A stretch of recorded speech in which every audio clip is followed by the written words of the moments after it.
జగన్నాథపురం అన్నమాగటి ముగ్గుపేట ప్రాంతంలో డ్రైనేజీలో పేరుకుపోయిన చెత్తను తొలగించి వ్యాధుల బారి నుండి కాపాడాలని స్థానిక ప్రజలు కోరుతున్నారు.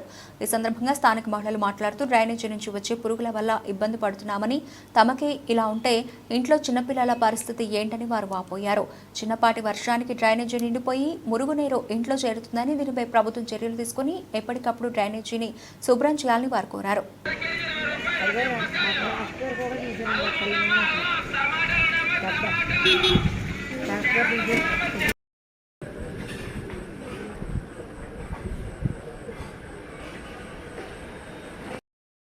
అసలు ఉండలేకపోతున్నామండి. కాలువ నిండిపోయి పురుగులన్నీ వచ్చేస్తున్నాయండి.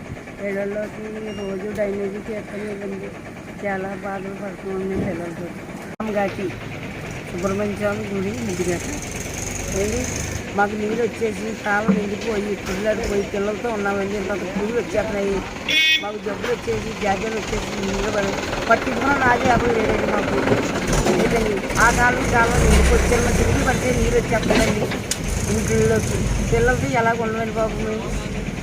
అదొకటి మరి దైవలేజీ కాదండి అమ్మ. ఆ దైవలేజీ నుంచి వచ్చేస్తుందండి నీళ్ళు శుభ్రంగా ఇంట్లోకి. వర్షం ఇలా చిల్లులు పట్టేసారమ్మా, వచ్చేస్తున్నాయి నీళ్ళు వెళ్తా లేదమ్మా. ఈ చివరి నుంచి చివరి దాకా చూడండి, మీకే తెలుస్తుంది.